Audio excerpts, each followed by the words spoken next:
सभी मंगलाचरण के मंत्रों के बाद 3 बार ओम शांति कहने का मर्यादा है, ट्रेडिशन है। सवाल उठते क्यों? ये 3 बार क्यों? तो उसका कारण ये है कि ये संसार में 3 सत्ता चल रही हैं, 3 लेवल्स पर इस प्रकृति में कार्य हो रहे। पहली प्रक्रिया जो है वो है आपका स्थूल शरीर। ये जो मानव देह है या कोई भी शरीर किसी जीव जंतु का हो, ये सब 5 तत्वों से बनी है। 5 भूत कहते हैं, 5 तत्व कहते हैं। तो पृथ्वी, जल, अग्नि, वायु, आकाश के मिलने से ये शरीर बनता है। पृथ्वी से उपजे हुए अन्न, फल, सब्जी आदि ये खा करके चलता है, ये शरीर चलता है। इस शरीर में प्राण हैं जो इस शरीर की पूरी फंक्शनिंग को कराते हैं। प्राण मतलब the basic cosmic force. So because of that you don't actually breathe, the breath happens to the body. हम श्वास ले नहीं रहे हैं, श्वास चल रहे। हम भूख लगाते नहीं, भूख लगती है। हम प्यास भी लगाते नहीं हैं, प्यास भी लगती है। ऐसे ही स्त्री और पुरुष में एक दूसरे को प्राप्त करने की इच्छा भी नैसर्गिक नेचुरली आती है, बनती है। वो पशु का हो, मनुष्य का हो, पक्षी का हो, सबका मेटिंग सीजन होता है, सबका प्रोक्रिएशन का टाइम होता है। अब ये भी आती है, आप लाते थोड़ी हो। भूख, प्यास, श्वास, शरीर से नए मतलब बाल बच्चे पैदा करने की तलब, एक शारीरिक इच्छा सामाजिक बाद में होती, पहले शारीरिक होती है। ऐसे ही नींद आप लाते हैं कि आती है? अब ये सिस्टम नेचर ने अपने हाथ में रखा हुआ है। पर जब हम लोग अपने गंदी आदतों से, मन की चंचलता से, ज्ञान की कमी होने की वजह से, जब हम गलत खाते पीते रहते हैं, जब हम संगत ऐसे लोगों की करते हैं जो बिल्कुल पशु जैसा जीवन जी रहे हैं, अब इस शरीर में अगर रोग आ जाएगा तो बताइए, आपके पास करोड़ों रुपया हो पर शरीर बीमार है, क्या करोगे उस पैसे का? आपको तकलीफें आ रखी शरीर में, दर्द है, क्या करेंगे? पैसा आप किस लिए कमाते हैं? ताकि आप सुखपूर्वक जीवन में कोई कमी ना रहे। पर कमी की जगह ओवर इंडल्जेंस हो गई, जरूरत से ज्यादा खाने लग गए, जरूरत से ज्यादा सोने लग गए, एक्सरसाइजेस चले गए, आसन नहीं करते, रात देर तक पार्टी चलती है, सुबह देर तक सोते हैं, सुबह उगता सूर्य कभी देखा ही नहीं कहीं उन्हें, तो शरीर बीमार है। तो मंगलाचरण के बाद जब हम पहला कहते हैं ओम शांति, तो ये पहली शांति हम शरीर के लिए चाह रहे हैं। हम ये नहीं कह रहे कि शरीर शांत हो जाए, माने मर जाए। हम ये कह रहे हैं कि मेरा शरीर रोग मुक्त हो, इस शरीर में बीमारियां ना हों।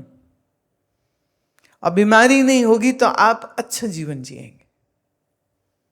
रोग रहित शरीर में खाओ, खेलो, काम करो, नई जगह देखो, सेवा करो, आंखें अच्छी हो तो पढ़ाई करो, कान अच्छे हैं तो अच्छा संगीत सुनो, जीभ चल रही है, अब स्ट्रोक हो जाए तो जीभ बंद हो जाती, लो जी। तो नेचर कहती है कि भाई तुमने इस जीभ से कोई अच्छा काम तो किया नहीं था, चुगली निंदा गाली गलौची किया था, तो अब तेरी जीभ बंद। स्ट्रोक के बाद हो जाता। पैरों से चल के गुरु घर नहीं गया, चिंता, दौड़ भाग, गुस्सा, और फिर पड़ गया कुर्सी में, अब जा ही नहीं सकता कहीं। पहले कौन सा जा रहा था, पहले कहां जा रहा था?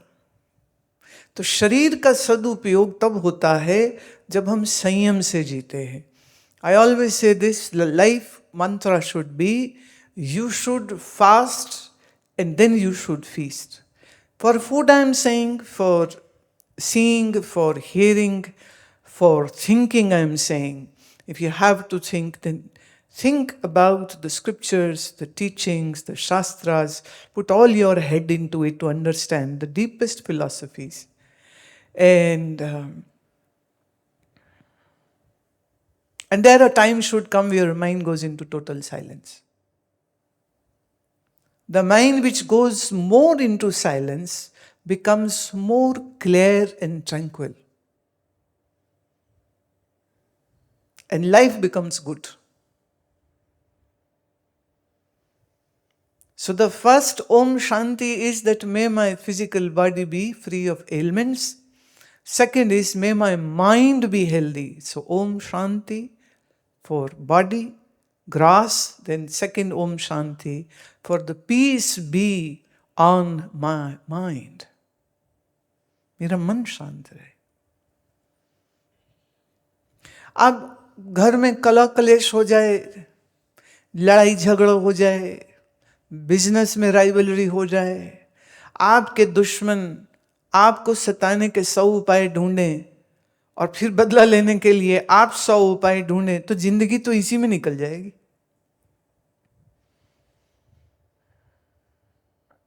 मैं ये नहीं कह रही हूं कि डरपोक होकर के जियो, पर यह समझ होनी चाहिए कि कहां लड़ाई लड़नी चाहिए और कहां लड़ाई नहीं लड़नी चाहिए। अभी सोचिए, एक गली का कुत्ता तुम्हें भौंके तो अब तुम भी खड़े होकर के उसको भौंकोगे वापस,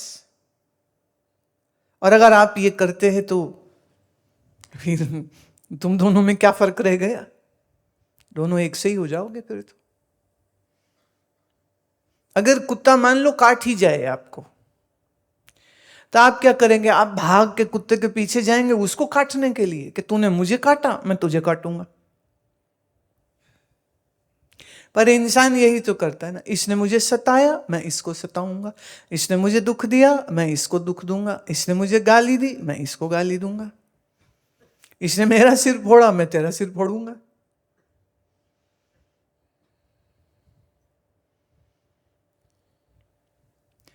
The restlessness of the mind, the anger of the mind, the hyperactivity of the mind will make you suffer so much. Of course, then you want to give this prasad to others. I am suffering, you to suffer. I am unhappy, you should be unhappy. If I am not in peace, you should not be in peace. So mutually people are attacking one another and wasting so much time and energy and everything. So the second Om Shanti is that let my mind be at peace and I should have understanding which war to fight and which to just ignore. Shri Krishna Jarasandh से कितने बार लड़ाई लड़े, युद्ध होते थे, वो आता था हमला करता था। अगर मेरा आंकड़ा गलत हो भी सकता है, पर ऐसा एक अनुमान है कि कोई 30-32 बार जरासंध ने हमला किया। मैं पहले कह दूं, हो सकता है ये फिगर ऊपर नीचे हो। एक पॉइंट ऐसा आया, श्री कृष्ण ने कहा मैं मथुरा में रहूंगा ही नहीं।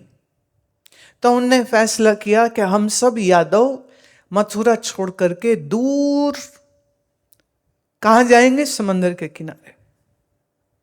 कहां गए? आज के गुजरात में। और समंदर किनारे पर उन्होंने नया नगर बसाया। और बलराम जी ने, इनके जो बड़े भाई थे, उन्होंने कहा कि हम ऐसे जाएंगे तो सब हमें बोलेंगे ये तो कायर हैं, रण छोड़ हैं। रण छोड़ के भाग गए।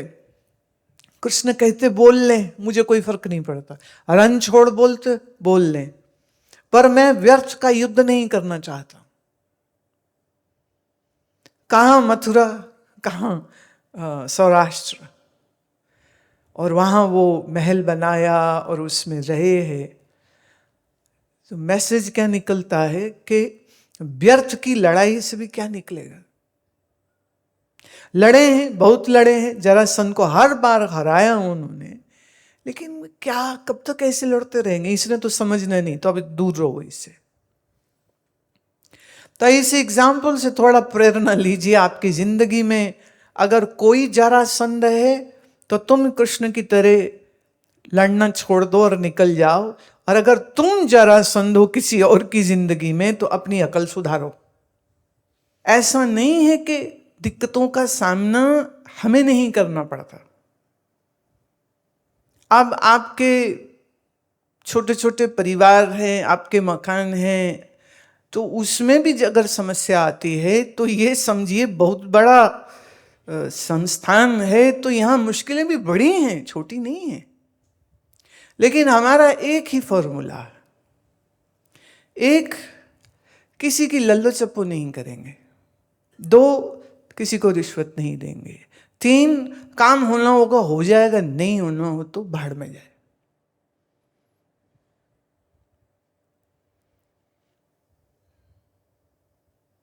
उसका फायदा क्या है? हम सुखपूर्वक रहते हैं, किसी की सरकार बने, हमारे सब मित्र, क्योंकि हम किसी से शत्रुता है ही नहीं। तो जिंदगी में सुकून हमारे हुआ कि उनके हुआ? When you apply the jnana, the wisdom of the rishis, the wisdom of Gita, the wisdom of Patanjali in your life, then the peace and tranquility and equipoise of your mind remains intact, then life is much better. There will be always good and bad people in our life. This is the whole drama. There is no film which won't have a villain. Without villain, no film is good. Actually, without a hero, just a villain, the film can be still very good. Still be very good. But all goody things don't make life good. Some spice is required. So nature provides you enough people who will fight, who will insult, who will quarrel, who will give issues and problems. So the second Om Shanti in the Mangalacharan shloka is that may my mind always be in peace. And I have the ability to use the wisdom to bring this peace in my life and around me. पहला ओम शांति इस आदि भौतिक देह के लिए कि देह स्वस्थ रहे। अब खाली ओम शांति बोलने से स्वास्थ्य नहीं आ जाएगा, तो जो सूत्र है आयुर्वेद के, संयम के, उन सबको लागू करना जरूरी। तो मेरा स्थूल शरीर स्वस्थ और शांत रहे। दूसरा ओम शांति, मेरा मन स्वस्थ और शांत रहे। और तीसरा, इसको हम कहते हैं आदि दैविक दुख, जो प्रकृति से आते, भूचाल आ गया, बाढ़ आ गई, कहीं ज्वालामुखी फूट गया, कहीं समंदर में तूफान आ गया, कभी बारिश ही नहीं हुई, कभी ज्यादा बारिश हो गई, ये इसको हम कहते हैं आदि दैविक दुख। तो हमारी प्रार्थना ये होती है कि ये आदि दैविक दुख भी हमारे आसपास ना हो। See, if a earthquake comes or flooding happens or fires happen, like the bushfires happen in California and Australia, people's homes get burnt. One of my disciples, Dr. Singh, home got burnt. Beautiful house. It totally got burnt. One time there was so much rain, another Dr. Ayer in Florida, her house was kind of immersed in the ocean water. Almost 5 feet ocean water came into their house. At one time she was very happy. Oh, my house is on the water. And then when flooding happened, it's, oh, my house is on the water. Now in the water actually. These nature forces, if get disturbed, this will disturb all the humans and all the living beings. Although the reason for many disasters is because of too much pollution, felling of trees, too much of carbon emissions, and some scientists are saying we have just 20 years left to correct these, otherwise humanity will be in a big danger. So we have to learn how to create that beautiful nature's balance, nice ecology around us. So the third mantra of Om Shanti is for, may all the nature forces be helpful, not hurt us. अब कुदरत के माने आप यहाँ बैठे आराम से, मान लो भूचाल आ जाए, वैसे आ जाए तो क्या करोगे?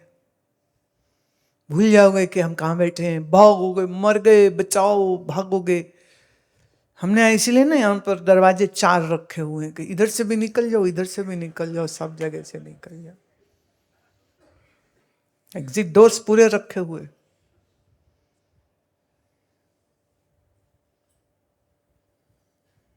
पर भूचाल आ जाए तो फिर सत्संग तो नहीं ना कंटिन्यू हो पाएगा। बाढ़ आ जाए तो मुश्किल है। बहुत ज्यादा एक बार बारिश हुई तो ये जो छत थी ना, ये छत में से ऐसे पानी टपका कि जैसे छत है ही नहीं, पूरा गलीचा वगैरह सब भीग गया। और फिर सब लोग लग पड़े सफाइयाँ करने, और गीला गलीचा उठाना बड़ी बड़ी मुसीबत, बड़ी बड़ी मुसीबत। तो हम देखे अरे ये क्या हो रहा है। वो कहते भगवान जब देता छप्पड़ फाड़ के देता। मैं हमारे तो दे दिए, हमारे हॉल का छप्पड़ फाड़ दिया इसने। तो बारिश का आनंद लेने के लिए बाहर क्यों जाओ? वो कहते अंदर ही देते हैं, बैठो तुम यहीं पे। तो छत वत से सब पानी आ गया। यही कारण है कि अब लगता है कि इस हॉल की उम्र पूरी हो गई है, इसीलिए लगता है कि अब नया हॉल बनाने की आवश्यकता है कि जिससे ऐसी जो तकलीफ है वो ना हो। क्योंकि जब तक पूरा हाल सही नहीं हो फिर सत्संग रिज्यूम कैसे होगा? तो जब हम मंगलाचरण करते हैं प्रार्थना में, तो तीसरा जो ओम शांति है वो इसलिए है कि हमारे सब मनुष्यों के जीवन में आदि दैविक दुख ना आए।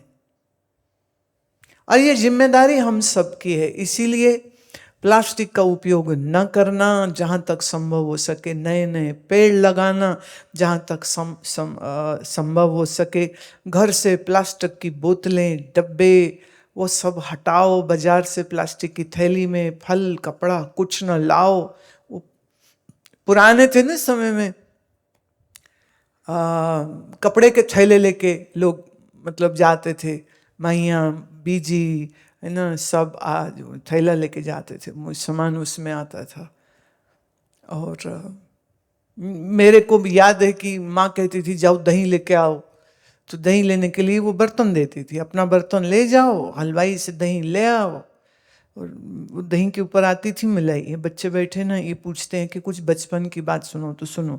जब हम दही लाते थे उसमें मलाई होती थी बढ़िया वाली, तो हम रास्ते में रुक के मलाई स्वाहा चटम करके और दही माँ को दे देते। तो ना वो कहते थे मलाई नहीं पाई उन्हें, मैं पाई है एनजी है, नहीं देती। अब ये नहीं पता काम हमने कर लिया, तो मलाई चटम करके उनको दे देते थे। और एक और बुरी बात है, तुमने नहीं करनी है काम, पर सुन लो। ये छोटे बच्चे ना मुझे चिट्ठी लिखते हैं कि कुछ अपने बचपन की बात सुनाओ, तो कुछ क्या मतलब अजीब गजीब वाली, अच्छी अच्छी तो बताया, तो बुरी बुरी भी तो हम ही बताएंगे ना। Like in a house, if any guest is coming, then for the guests the aerated carbonated drinks, bottles. So like mom is saying, go and get like 6 bottles, And in those days, the shopkeepers would have like a chest in which there is an ice, in which they would keep these bottles to keep it cooler. They never had those big fridge which today you see. So it was like a small ice chest, and they would dump the ice into it and the bottles into it. So very cool bottles, and they would open it up and keep the lid very loose on the top of the bottle. And it used to be so tempting. So I would stop on the way, keep the bottles on the side, remove the lid, take one sip from each bottle.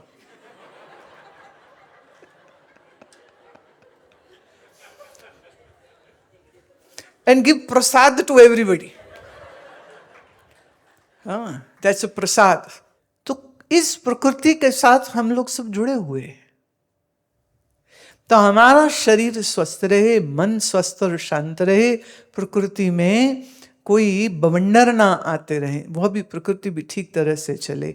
इसलिए जब हम ये मंगलाचरण करते हैं तो ये 3 बार ओम शांति, ओम शांति, ओम शांति, ये प्रार्थना सारे संसार के तमाम जीव जंतुओं के लिए, प्रकृति के लिए, अपने शरीर के लिए, अपने मन के लिए, ये सबके लिए हम प्रार्थना करते हैं.